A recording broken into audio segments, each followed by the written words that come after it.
नमस्कार दोस्तों, डिवोशन भक्ति टेल्स में फिर से आपका स्वागत है।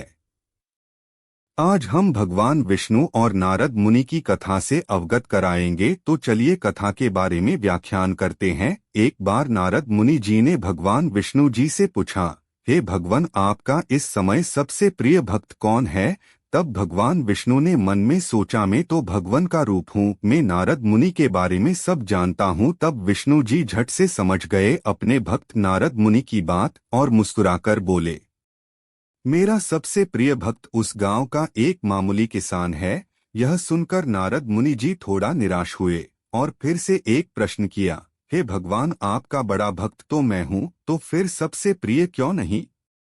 भगवान विष्णु जी ने नारद मुनि जी से कहा, इसका जवाब तो तुम खुद ही दोगे। जाओ, एक दिन उसके घर रहो और फिर सारी बात मुझे बताना। नारद मुनि जी सुबह सवेरे मुंह अंधेर उस किसान के घर पहुंच गए। देखा अभी अभी किसान जागा है और उसने सबसे पहले अपने जानवरों को चारा खाने को दिया। फिर मुंह हाथ धो दैनिक कार्यों से निवृत्त हुआ। जल्दी जल्दी भगवान का नाम लिया। रूखी सूखी रोटी खाकर जल्दी जल्दी अपने खेतों पर चला गया।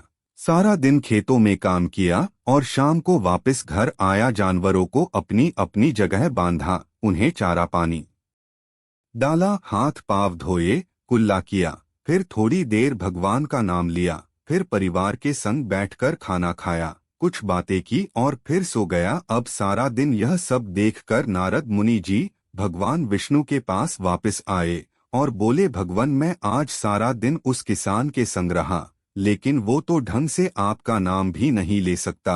उसने थोड़ी देर सुबह थोड़ी देर शाम को, और वो भी जल्दी जल्दी आपका ध्यान किया, और मैं तो 24 घंटे सिर्फ आपका ही नाम जपता हूँ। क्या अब भी आपका सबसे प्रिय भक्त वो गरीब किसान ही है? भगवान, हमारे भक्ति चैनल डिवोशन भक्ति टेल्स को सब्सक्राइब करें, बेल आइकॉन घंटी का बटन दबाएं। विष्णु जी ने नारद की बात सुनकर कहा, अब इसका जवाब भी तुम मुझे खुद ही देना होगा। और भगवान विष्णु जी ने एक कलश अमृत से भरा नारद मुनि को थमाया और बोले, इस कलश को लेकर तुम तीनों लोकों की परिक्रमा करके आओ, लेकिन ध्यान रहे, अगर एक बूंद भी अमृत नीचे गिरा तो तुम्हारी सारी भक्ति और पुण्य नष्ट हो जाएंगे।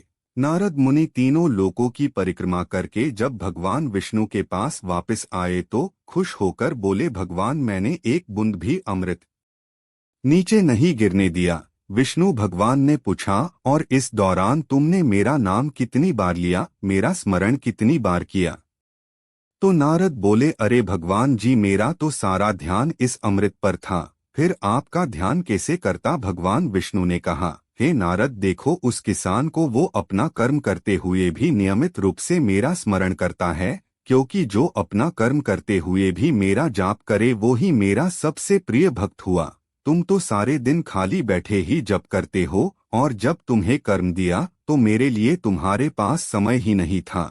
तो नारद मुनि सब समझ गए और भगवान के चरण पकड़कर बोले, हे भगवान, आपने मेरा अहंकार तोड़ दिया, आप धन्य हैं। दोस्तों, ये कथा इतनी ही समाप्त होती है। दोस्तों, ये कथा अच्छी लगी हो तो अपने रिश्तेदारों, प्रियजनों, मित्रों को शेयर करें। मिलेंगे फिर अगली वीडियो में, तब तक के लिए धन्यवाद।